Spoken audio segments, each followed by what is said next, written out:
My name is Paul Luna, and you're tuned into F&B Lunacy. I am here today with chef, co-partner of Circa 1886, Marc Collins. Chef, talk to us about Circa 1886. What's your cuisine? Where are you located? Sure. Well, the restaurant is located behind the Wentworth Mansion, which is a small 21-room hotel. It's been in existence for 21 years. I've been the chef of the last 20 years for the restaurant. The restaurant's gone through many changes in the time that I've been there. Most recently, we have decided to take South Carolina's cuisine and research it more. Everyone likes local foods and the history of those foods. We thought we'd go even further back to the beginning of South Carolina and follow what I deem to be the four major food group shifts within South Carolina or time periods, that being Native Americans who were here first and the foods they had to cook and use from the land. Then the European settlers that came, then the African connection because of what their impact was here, and then what those flavors and tastes mean for today and what we're kind of trying to use from those influences to create cuisine. So it's four major shifts. Why did you become a chef? I wanted to be a fighter pilot at a young age. My brother got his pilot's license at 16. I had an uncle who was a Air Force pilot. I wanted to do that, but as you can see, I have glasses, and they said you can't fly for the Air Force with glasses. So a bunch of my friends were going to culinary school in high school. So I decided I've got no other plans. I'll just do that with them. Turns out I was actually pretty good at that. And the gentleman who was teaching the class said, if you could keep at this, you could probably make a good career out of it. I had, like I said, no other plans. So I kept at it, and I found it to be very enjoyable and interesting. My dad's an artist, so the culinary arts kind of flowed through me a bit to understand plate presentations, and I got more enamored by that. And so I just kept at it and really kind of knew what I wanted to do at that young time after a year or two in it. So it's been a really interesting journey, starting off as from a dishwasher, all the way up through bakers and working as pastries and things like that. So I've tried to learn a gamut of it, but knew exactly what to do at a young age. So it helped out a lot. Who was your inspiration? Growing up, a lot of books, Georges Blanc from France, let's see, Thomas Keller is a great inspiration. Charlie Trotter was a great inspiration. Some of their cuisine and their books that were out were very influential in kind of helping me push the envelope a little bit. And then I just got creative with trying to understand flavors and taste profiles to push myself more. But a lot of those guys early on had a really great prowess for putting food together on a plate in a really beautiful and scripted way. And that sort of impressed upon me the way to kind of cook my food. Which brings me to the next question. Taste or food presentation? I think we eat with our eyes first. So that's very important. But if the food doesn't taste well, you're never coming back to that restaurant. So I would say that flavor is probably one of the most important things there. It's got to taste good. That leaves an impressionable memory on your mind. Those are, if you think about food historically in your lifetime, you can probably remember things your mother or father made, or a dish that you had at a restaurant when you were really young. That's just left an impression, and those flavors don't ever go away. So I think that flavor needs to be paramount. Is there a condiment that you think one can live without?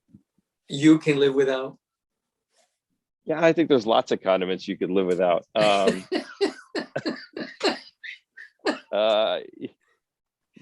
don't know. I'm not a huge condiment guy, but I mean, there's plenty. I mean, chutneys and things like that, I could live without those. They're not, big. But I'm a huge ketchup fan. But could I live without that? Yeah, I guess I could too if I had to. What was your first job? Period. My very first job was an assistant to a chef on a private boat. And I would come in the morning, help him prepare and cook things. And again, I was so wet behind the ears, I had no idea what I was doing. And then when the guests came, I would basically take hors d'oeuvres, put a litlittle bow tie on, and walk around and pass hors d'oeuvres. That was my first kind of foray into this field, and it was in a summertime, and I'd never done any cooking of any sort, but it was fun. Fill in the blank. Cooking is art. That's probably an easy thing to say. To me, it's passion, it's joy, it's soulful. There's a million words I could stick in there, but it's an art form, and it's a great art form to have. You don't go hungry as a chef. It's the non-starving artist kind of art form. Your take on why human beings think. Wow.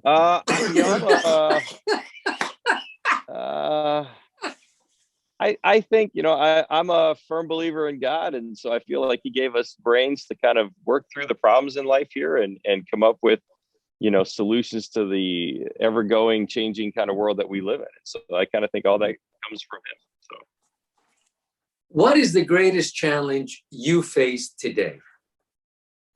For us as chefs, or personally, I guess as chefs, finding staff. Finding staff is the huge problem that everybody's dealing with, not just in our field, but finding good quality, passionate people has become the hardest crux of our industry. And it doesn't seem to be going away. And I don't know if that's just due to the hardships of this industry. You have to put your time in to make that money and things like that. Not a lot of people want to put that time in. Or if it's just a lot of the culinary schools have closed down and we've lost that kind of person. But that's the hardest problem we face right now. What's your take on where the industry is headed, taking into consideration staffing as an issue? I think we live in an age where only the strong will survive. I think restaurants that are well positioned financially are going to do well through COVID and all the other side of this thing. I think it's going to take a lot of people to think outside the box. Maybe watch their size of their menus, maybe streamline them a little bit so that you aren't trying to produce so much food that you need such a huge team. Maybe your teams will get more leaner and downsize a bit. Obviously, we're dealing with leaner teams now.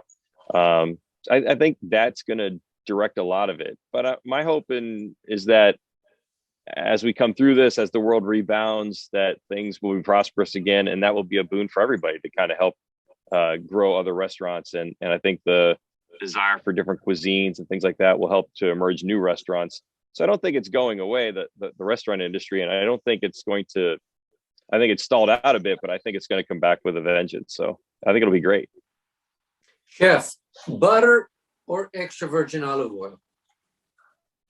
Butter, baby. EVO is great, but you cannot replace that flavor of butter. It's paramount in so many things. What do you enjoy doing when you're not at work or working? When I'm not working, I tend to enjoy. I have a car, a Mustang that I take to the track every so often. So I like to get out on the track and race a bit. It's fun to kind of just forget everything and focus on what's in front of you. It kind of brings things down. Kind of like your dishwasher days. If you start out there, you ever work there, it's a pretty one-dimensional job. You know what you have to do. You can kind of think through the problems and get through it as quick as possible and keep moving. And racing to me is kind of a little bit like that. So it's a good release from the pressures of life. What's your highest speed? 130, 140, somewhere in there. We get up to speed pretty high. The car, I think, tops out around that 140 range. So, unless I get a faster car, but I think I like the balance I have between speed and quartering. So we're pretty happy with that. Are you a breast man or a legs man, chef?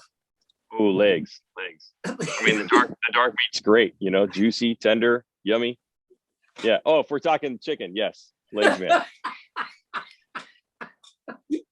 Is there anything meaningful that you would like to share with us? I think the one thing I think people need to remember in life is it's a short period of time. Make the most out of it. Be passionate about what you do. If you're unhappy at a job, find something that makes you happy. Don't waste time. I think we tend to, especially now, we're on our phones more. We're just kind of passing the time and instead of seizing the time and using it to our advantage. So I would say go out there and find what makes you happy and work passionately at it. Is there a food-related product that you eat that is embarrassing? Ooh.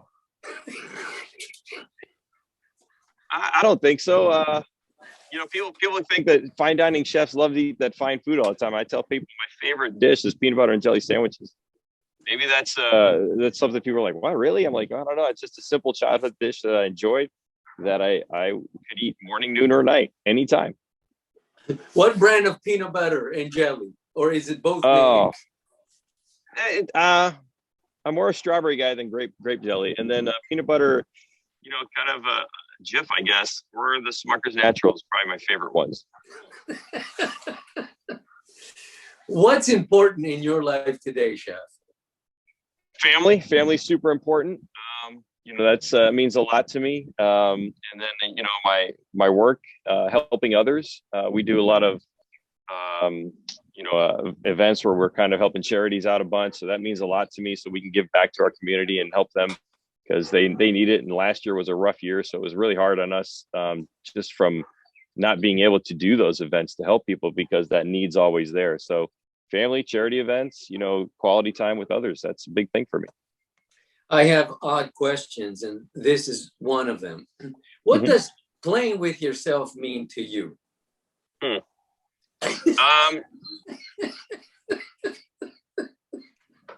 Quality time again. No, I think you know, you gotta make time for yourself. I think that in this world, you know, we're so wrapped up in, as chefs, busy day to day trying to help others or take care of things or make sure the restaurant's good or make sure everything's okay at home, and balancing all that is difficult. So I think finding time for yourself is super important. Chef, would you consider yourself a lunatic? No, I wouldn't consider myself a lunatic. I would consider myself very focused and passionate. And I think some people replace that with lunacy a bit. You know, when you are passionate about what you like and what you want to do, and you want others to do that too, it's hard to get people to do that. People sometimes say, wow, you know, you guys really hard. I mean, like, no, I want the best, and I need you to get me there, because I can't do it by myself in the restaurant. It takes the entire team to get there. So having them buy into that is super important. And maybe that makes people a lunatic at times.